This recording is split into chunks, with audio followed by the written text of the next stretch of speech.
ល្អនៅមានគម្លាតរវាង Q Chen និង Chen Phi ឥឡូវនេះដល់ពេលត្រូវវាហើយវាបានត្រឡប់មកក្នុងដៃរបស់ Chen Phi វិញដរាបណា Chen Phi អាចឆ្លងកាត់ឆាកបានជាបន្តបន្ទាប់យើងនៅតែអាចឈ្នះបានចៅវាយតើអ្នកបានធ្វើអ្វីចំពោះ Chen Phi ម្ដងទៀតហើយខ្ញុំមិនបានធ្វើអ្វីទេ Chen Phi គឺជាស្ដេចតើអ្នកអាចធ្វើកំហុសជាមូលដ្ឋានបែបនេះដោយរបៀបណា Chen Phi អូ Chen Phi ខ្ញុំមិនដែលរំពឹងថានឹងមានកំហុសដូចគ្នានោះទេអ្នកនឹងធ្វើកំហុសដែរពីរដងចំណុចគូបគង់សូមអ្នកលេងនៅខាងឆ្វេងការវាបាChen Phi អ្នកបានទូរស័ព្ទទៅប្រព័ន្ធផ្សព្វផ្សាយច្រើនណាស់តើវាសំនឹងនៅចំពោះមុខទស្សនិកជនជាតិទេតើអ្នកនឹងចាញ់ខ្ញុំម្ដងទៀតទេខ្ញុំស្ទើរតែភ្លេចប្រាប់អ្នកផ្កាទាំង3នេះប្រមូលផ្ដុំគ្នានៅផ្នែកខាងលើខ្ញុំក៏បានរៀនវាដែរផ្កា3ប្រមូលផ្ដុំគ្នានៅខាងលើនេះគឺជាចំណុចប្រសពនៃផ្កា3នៅផ្នែកខាងលើនៃក្បាលប្រសិនបើរឿងនោះកើតឡើងឈូសៀនឆេងត្រូវការវាបាបន្ថែម5គ្រាប់ទៀតប៉ុណ្ណោះបន្ទាប់មកគាត់អាចបញ្ចប់ការប្រកួតថ្ងៃនេះបាន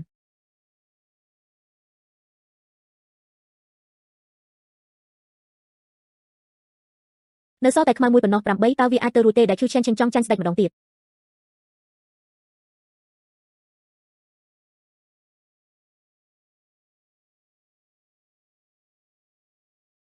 ប៉ារុនប្រសិនបើស្ដេចធ្វើខុសសម្ដងទៀតលើកនេះឈូសៀនឆេងនឹងដើម្បីធានាជ័យជំនះក្នុងការប្រកួតទាំងមូលអ្នកនៅតែមានឱកាសមួយដែលនៅសល់អ្នកពិតជាមិនគិតដូច្នេះទេវិធីសាស្ត្រដ៏គួរឲ្យស្អប់ខ្ពើមរបស់អ្នកអាចវាខ្ញុំបាន2ដងមែនទេ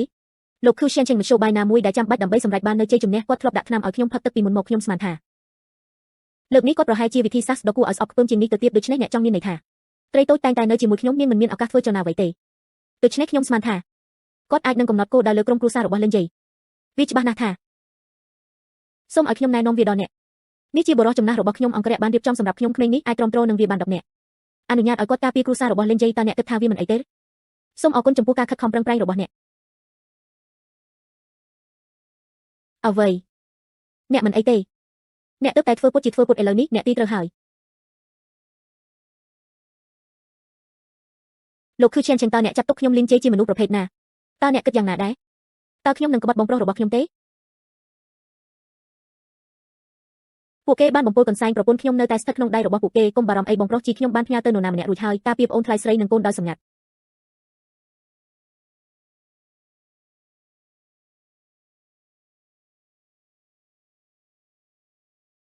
ព្រោះគេចង់បោកយើងហើយអ្វីមិនធ្វើកម្មវិធីសម្រាប់ពួកគេឡ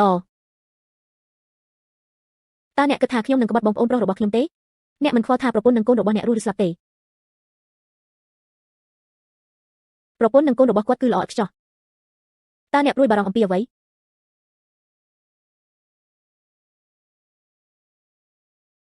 តើអ្នកជានរណាចេញពីទីនេះឥឡូវនេះ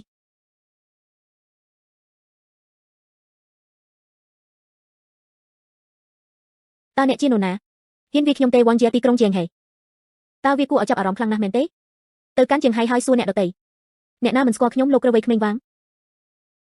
ចៅវាយវ័យក្មេងរបស់ខ្ញុំគឺចៅវាយវ័យក្មេងនៃគ្រួសារឈិននៅរាជធានីគ្រួសារឈិនគឺជាប្រមុខនៃគ្រួសារធំទាំង4នៅក្នុងរាជធានីឈោយ៉ាងខ្ពស់នៅក្នុងពីរ៉ាមីដអង្គរនាបទាំងមូលកម្រិតខ្ពស់បំផុតនៃអត្ថភាពអ្វី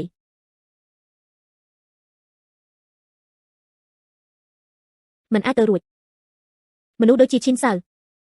ខ្ញុំមិនហ៊ានមកកន្លែងបែបនេះទេអ្នកពិតជាខ្លាំងមែនខ្ញុំគិតថាលើកលែងតែកាលៈទេសៈដែលមិនបានមើលឃើញទុកជាមុនណាមួយក្នុងរយៈពេល3វិនាទីឪពុករបស់អ្នកនឹងហើយអ្នក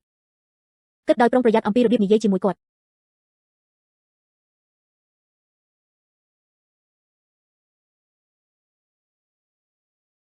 សួស្ដីអូនតូចគួរឲ្យស្រឡាញ់តើអ្នកឈួតមែនទេអ្នកហ៊ានរញ៉េញ៉ៃជាមួយគ្រួសារឈិននៅរាជធានីមែនទេមិនមែនប៉ាទេស្ដាប់ខ្ញុំវាមិនមែនជាកំហុសរបស់ខ្ញុំទេជប់និយាយរឿងមិនសមហេតុផលជាមួយខ្ញុំទៅ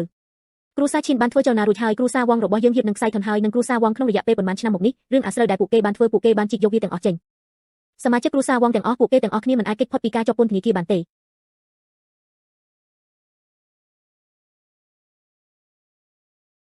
យ៉ាងម៉េចដែរ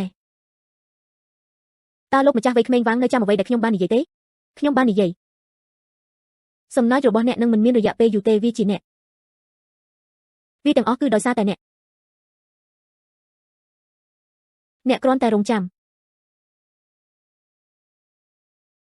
តើអ្នកគិតថាបានរៀនពីការប្រមូលផលផ្កា3នៅលើកំពូលពួកគេមាននរណាម្នាក់ចាប់ពង្រត់ប្អូនប្រុសខ្ញុំម្ដងទៀតប្រពន្ធនិងកូនអ្នកអាចយកឈ្នះខ្ញុំបាននៅសល់មួយប្រកួតទៀតហើយវានៅតែមិនប្រកាសថាអ្នកណានឹងក្លាយជាអ្នកឈ្នះតើអ្នកដឹងទេផ្កា3ប្រមូលផ្ដុំគ្នានៅខាងលើខ្ញុំបានលេងហ្គេមនេះចប់កាលពី5ឆ្នាំមុនអ្វី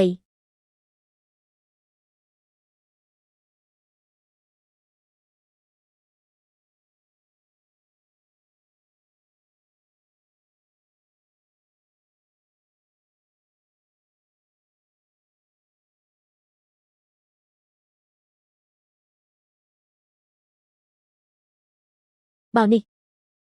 ខ្ញុំហៅគាត់ថាកូនប្រុសទាំង5នាក់ដែលប្រឡងជាប់អធិរាជកូនប្រុសទាំង5នាក់ដ៏អស្ចារ្យម្នាក់បានប្រឡងជាប់អធិរាជអ្នកអាចរកគ្រាប់បាល់បាន5គ្រាប់ដែលមានពណ៌ដូចគ្នានៅដើមហ្គេមការបាញ់ប្រហារនេះពិតជាមិនធ្លាប់ពីមុនមកទេនេះជាកម្លាំងពិតរបស់ស្ដេចមិនអាចទៅរួចវាមិនអាចទៅរួចទេសម្រាប់នរណាម្នាក់ក្នុងការបាញ់បែបនោះកីឡាករនៅខាងឆ្វេងបានវាយបាល់ចប់ហើយផ្នែកខាងឆ្វេងឈ្នះព្រះរាជបុត្រទាំង5អង្គបានប្រឡងជាប់ជាស្ថាពរគ្រាន់តែអ្នករងចាំមើលស្ដេចខឹករបស់អ្នកមិនដែលទៅដល់វាក្នុងមួយជីវិតឡើយកម្ពស់របស់ស្ដេចការប្រកួតចប់ហើយដល់ពេលត្រូវរក្សាការសន្យាហើយតើអ្នកធ្លាប់វាយខ្ញុំពីមុនដោយរបៀបណាធ្វើឲ្យវាខ្លាចជាសាធារណៈអ្នកគ្រាន់តែអាចផ្លាស់ប្ដូរស្ថានភាពបានដោយសារសំណាងប៉ុណ្ណោះបន្ទាប់មកខ្ញុំបានឈ្នះអ្នកដោយកម្លាំងរបស់ខ្ញុំផ្ទាល់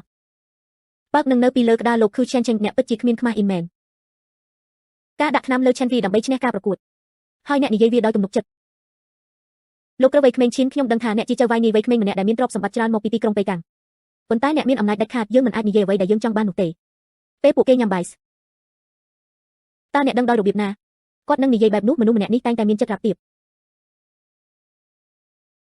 លោកគឺChen Chengខ្ញុំមានរូបថតមួយចំនួនខ្ញុំគិតថាមិត្តភ័ក្តិប្រព័ន្ធផ្សព្វផ្សាយរបស់យើងពិតជាគួររីករាយក្នុងការមើលរឿងនេះខ្ញុំដឹងថាស្ដេចមិនអាចចាញ់បានទេ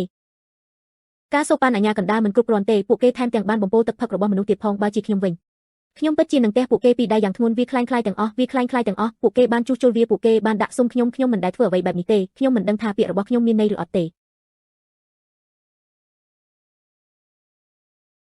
លោកគឺChen Chengលោកក្រវៃក្មេងឈិនបានបង្ហាញវិញ្ញាបនបដិដល់ខ្ញុំរួចហើយខ្ញុំកំពុងប្រាប់អ្នកឲ្យច្បាស់ឥឡូវនេះចាប់ផ្ដើមថ្ងៃនេះអ្នកនឹងត្រូវដកចេញពីបញ្ជីសមាគមនឹងលុបចោលសិទ្ធិរបស់អ្នកក្នុងការចូលរួមក្នុងការប្រកួតប៊ីយ៉ាណាមួយតើមនុស្សសំខាន់ម្នាក់នេះជានរណាអ្នកមិនដឹងរឿងនេះតតែសោះនេះជាសមាគមក្លឹបប៊ីយ៉ាឡងយ៉ូប្រធានលូថែវលោកគឺChen Chengលោកក្រវៃក្មេងឈិនបានបង្ហាញវិញ្ញាបនបដិដល់ខ្ញុំរួចហើយខ្ញុំកំពុងប្រាប់អ្នកឲ្យច្បាស់ឥឡូវនេះចាប់ផ្ដើមថ្ងៃនេះអ្នកនឹងត្រូវដកចេញពីបញ្ជីសមាគមនឹងលុបចោលសិទ្ធិរបស់អ្នកក្នុងការចូលរួមក្នុងការប្រកួតប៊ីយ៉ាណាមួយប្រធានាធិបតី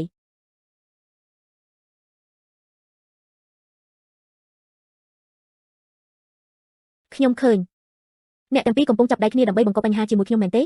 ខ្ញុំគិតថាខ្ញុំមិនដឹងទេតើអ្នកកំពុងធ្វើអំពើមិនសមរម្យអ្វីខ្លះនៅពីក្រោយឆាកឡអ្នករងចាំ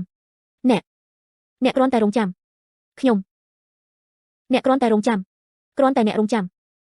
អរគុណលោកប្រធានាធិបតីលោកចៅសម្រាប់ពួកយើងភាពអាម៉ាស់នេះចំពោះពិភពប៊ីយ៉ានេះជាអ្វីទាំងអស់ដែលខ្ញុំគួរធ្វើ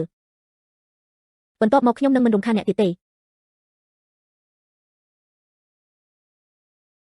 ឈឺChen Chengគ្រាន់តែជាស្ដេចនៃបាល់9សម្រាប់រយៈពេល2-3ថ្ងៃប៉ុណ្ណោះគាត់ឈួតតែប៉ុណ្ណឹងតើអ្នកកំពុងរងចាំអ្វីប្រញាប់ឡើងហើយសម្ភារស្ដេចនេះជាធនធានដៃផ្ទាល់ដែរសុភាពបរោះនោះឈ្មោះយ៉ាង Master Ken ចុះអាជីវកម្មរបស់ខ្ញុំវិញគាត់បានដឹងរឿងទាំងអស់នេះគ្រាន់តែសួរគាត់Chen Vi Chen Sao Chen Viអ្នកបានខ្លាចជាស្ដេចម្ដងទៀតតើអ្នកនឹងមិនមានពេលវេលានាពេលអនាគតទេសូមនៅជាមួយខ្ញុំម្ដងទៀតតើអ្នកកំពុងនិយាយអំពីរឿងមិនសមហេតុផលអ្វីខ្ញុំជានរណាអាស្រ័យលើអ្នកតើរាប់ណាអ្នកមិនចង់ឲ្យខ្ញុំខ្លាចជាស្ដេចខ្ញុំនឹងខ្លាចជាផ្នែកមួយនៃ Brilliant Billiards Hall ជានិច្ចអ្នករត់ទៅChen Viពិតល្អណាស់មានរឿងអ្វីមែនទេបងប្រុសជីភ្នែករបស់អ្នកមិនល្អទេបងប្រុសជីអ្នកនឹងត្រូវដោះស្រាយរឿងឲ្យខ្ញុំនៅពេលក្រោយខ្ញុំនឹងចាក់ចេញឥឡូវនេះក្រៅពីនេះអាចត្រូវបានចាត់ទុកថាជាការរួមចំណែកដល់សាប៊ីយ៉ាខ្ញុំមិនចង់បានប្រាក់រង្វាន់ឬអ្វីផ្សេងទៀតទាំងនោះទេខ្ញុំមានគម្រោងចេញទៅលេងជាមួយឆេវរយៈពេល2ថ្ងៃប៉ុន្តែអ្នកត្រូវតែបើកប្រាក់ខែឲ្យខ្ញុំបើមិនដូច្នោះទេខ្ញុំគ្មានលុយទេខ្ញុំកំពុងចាក់ចេញឥឡូវនេះមិនមែនថាខ្ញុំខ្វះបទពិសោធន៍ក្នុងវិស័យនេះទេសួស្ដីខ្ញុំបានឮថាអ្នកនឹងខេងធំធាត់ជាមួយគ្នាតើគាត់តែងតែមានទេពកោសល្យខាងប៊ីយ៉ាតាំងពីគាត់នៅក្មេងម្ល៉េះអ្វីដែលអ្នកចង់សួរគឺដូច្នេះវានិយាយអំពីសាប៊ីយ៉ាដ៏អស្ចារ្យមែនទេនោះហើយជារបៀបដែលវាកើតឡើងមិត្តភក្តិសារព័ត៌មានជាទីគោរពសាប៊ីយ៉ាដ៏អស្ចារ្យនេះខ្ញុំបានបង្កើតវាពីដំបូងក្នុងអំឡុងពេលច្នៃប្រឌិតខ្ញុំពិតជាបានឆ្លងកាត់រឿងជាច្រើនមែនប៉ុន្តែបន្ទាប់ពីខ្ញុំសសរទាំងនេះនៅពីក្រោយខ្ញុំចូលយើងធ្វើការរួមគ្នាដើម្បីលើកកម្ពស់បុព្វហេតុនេះនោះហើយជាមូលហេតុដែលយើងអាចធ្វើវាបាននៅថ្ងៃនេះចូលរួមក្នុងការប្រកួតប្រជែងនេះ